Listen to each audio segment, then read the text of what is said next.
We're back with part 2, LaPortia Renae.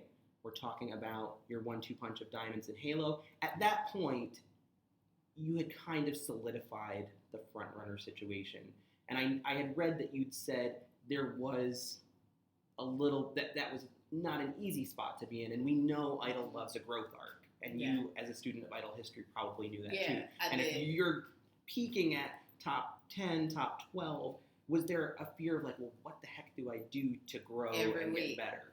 Every week. And so, if the judges didn't tell me anything bad, I would go back and watch my performance and I would critique myself and say, oh, I could have done this better. Or I could have sang this better. So it was, I was extra hard on myself so that I could show some kind of growth. And that probably is what started like changing my hair. So I was like, well, I'm getting all good reviews. Like, it's going to get boring. I need to do something, So. Right. I love, though, that you go back and watch. I've interviewed, seasons and seasons worth of contestants, and some people say, oh, I never watched a single performance of mine. Trent will not watch his performance. Really? He will not watch his performance. I tried to get him to. Like, I got close. Like, he was bringing me Chick-fil-A. And and so, we were just kind of eating together in my room, and I just kind of put it on. And, he was like, well, all right, Portia, well, I'm about to go. So I got real close. And you guys really did push each other during the season. We did. How did that happen? Was it just you two sort of bonded and it got to be something where you could talk to each other about vocally what's happening? Yeah, first we started off just talking, we're both from, the same state and everything. So we just kind of bonded over, the fact that there were two Mississippians in competition. Some people said our accents got really thick when we were around each other because we both like really good. So, we just like bonded over that kind of stuff. And he's such a genuine, humble person. So I liked that about him. And so he was also very honest and truthful with me. So anytime I would go to rehearse, everybody would be like, oh, that was great. And he would tell me, well, I think you need to tweak this or you need to do this. And I really loved that. It's because it's, if I never got any critique, I would be like, and I can't really hear myself all the time. Yeah. So, and I would do the same for him. It's tricky, though, because you're in a competitive situation. You're both going after the same thing. So to help each other is not something you'd necessarily expect. I guess since we had the same view of it, because we both felt like we were in competition with ourselves more than each other.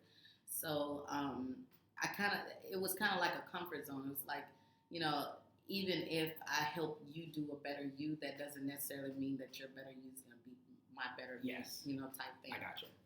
So. You tackled Come Together in my least favorite theme. It was like songs most covered on Idol, and I was like, why? I saw that. You're like, we've heard that. This is the last season. You need to be doing something. Yeah. It's like Sunshine Anderson heard it all before. Yeah. That's a song I would love to hear on Idol. Really? Yeah. Sorry, just had a moment. But when you sang Come Together, I was like, well, all right. Like, I didn't think I wanted to hear this again on the Idol stage, but that was hot. And it was unexpected. It was an unexpected choice. Yeah, I thought they were going to shoehorn you into I Have Nothing. I was just bracing for that. No. Did anyone try to get you to sing I Have Nothing? Yeah, actually, that was the number one choice. And Ricky Minor, he was like, Portia, every black girl on Idol does Whitney. You don't want to do Whitney. So I was like, well, what do I do? And I remember last season, Kasim doing Come Together, and I saw that on the list, and so I was like, yeah, I'll do that. And they were like, okay. So, but... was there any pushback from producers, like maybe you shouldn't do Come Together? Yeah, it was Ricky. Like, he didn't really like Come Together, but he saw it, he said it felt karaoke.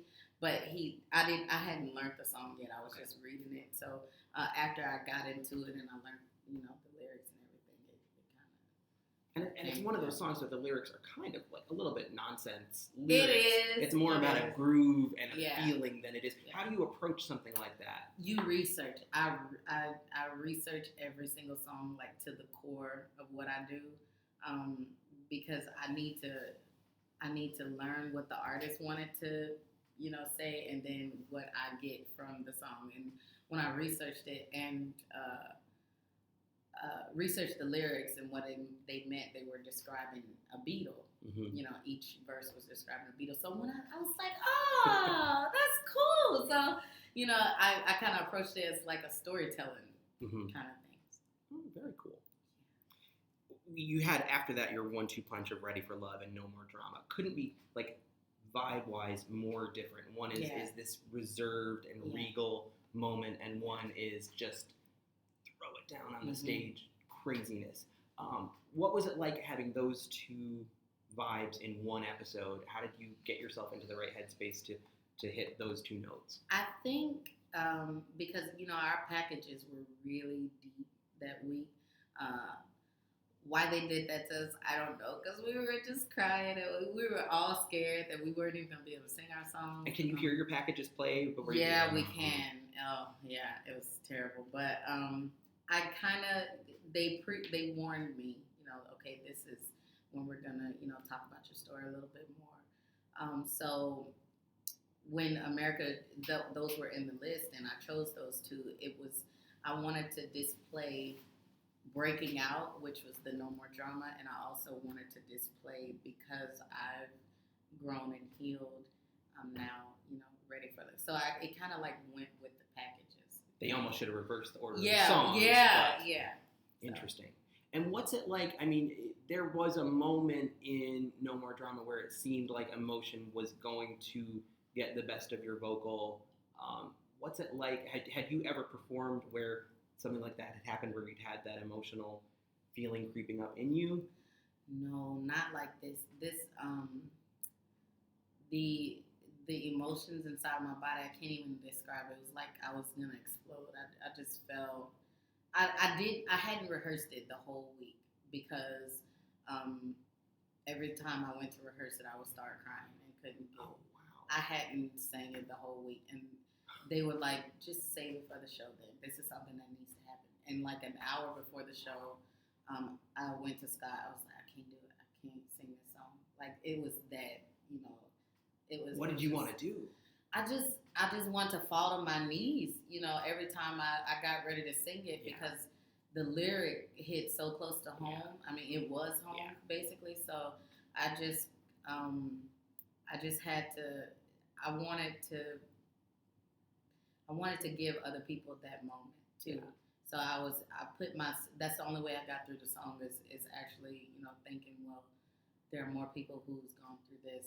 I need to sing, if not for myself, for them. And you're on the other side of it now. Yeah, way on the other. I mean, after that performance, I just felt purged and I was happy and, yes. I was like, woo! I mean, I still remember Mary J. Blige singing it at the Grammys, and it was like literally like an exorcism. When that song is done in a certain way, it's probably, I don't know, would you say it's maybe one of the greatest songs written in our generation? It probably is. Because, I mean, it speaks to a lot of things. I mean, No More Drama can mean anything that someone's going through. Mm-hmm. And I think that because I did watch Joshua Ladette's, performance too. Which was again. Yeah, it's the same feeling. Like, unfortunately, a lot of us go through things like that. And, it's just a song that's kind of so universal and so deep at the same time. So, yeah. Hand to God, I have made people listen to that when they're... Yeah, really? It's like, just listen to Mary J. Blige, and then we'll have a conversation about what your situation is and where it's at. Yeah. You really then became a cowboy. And why can't a black woman say, I'm a cowboy? Why can't... I was like, black girls rock. Black girls can ride horses if they want to be a cow. And Scott was like, I am not feeling that lyric. And Stevie Van Sant was basically like, no, she's got she sold it. I was again trying to throw a curveball because and I was also trying to lighten the mood because after No More Drama, I just wanted to be happy. Again, I wanted to, I didn't want it to become just an ongoing, I sing such deep songs. The LaPortia emotional release hour. Yeah. I get that. So I'm a Cowboy is real fun and light, and it's a storytelling song. And I actually didn't really like the genre week for me because I didn't know anything about it. So I was like, oh no, why? And they waited till like near the end to do this. So I was like, no, you should like guinea pig on us at the beginning, So, but Dalton actually helped me pick that song. Okay. He went down the list and he was like, LaPortia, I think you would kill this song. And when I heard it, it kind of reminded, because I watch a lot of Dr. Quinn, Medicine Woman, Little House on the Prairie. That's me all the way. So don't laugh at me. That's some old school. It is, right? Family entertainment. But I watch it, and so that song, that's what it put me in the mind of. Yeah, and I think rock is actually a natural fit for your voice. Yeah, I mean, it kind of is. With the growl inside, I can see that. I mean, in the Delta, they all sing like that with the growl. Yeah. I get it from my granddad. He growls a lot. And that was the week that Stevie Van Zandt brought in "Stay With Me," which you had considered it in that week and rehearsed it in that week, and then went with "Wanted Dead or Alive." But what was it like what was your initial response with the song when you first rehearsed it? Did it feel good? I know you didn't want to follow up No More Drama with it, but as a song on its own, was it like, I can see this, but I don't want to do this, or was it just never? I heard the song, and I was like, wow. Not feeling it. Yeah, and it was so hard because Stevie is a legend, and Scott's a great mentor too. They're both like really so it was just like, and they were both excited. They were like, "This is perfect. This is your voice," and I was like, and the more I listened to it, different versions. They told me to listen to Bette Midler version. I was like, oh, okay. So I could kind of see it a little bit more. I was like, dang, I should have gotten me like 2 weeks ago. I would have done this song. Right. But I felt too convicted to do that song after No More Drama. Was it tough to get Wanted Dead or Alive? But like, behind the scenes, is there a feeling of like, you should do this? Do you have to really push to get out of? Yeah. Was that hard, being new at this? It was, because you always want to, like, you want to do what you want to do as an artist and make sure you establish yourself the way you want to come across, right, as an artist, but you also want to be respectful to, the people who are suggesting things that they think works for you. You always want to, like, compromise. Mm-hmm. And so all those different variables just kind of, it's like, that's not easy. You're at the very beginning of your career. You don't want to say to your mentor, like, I'm not listening to you today. Yeah. And so I was like, oh my goodness, how do I say this? No.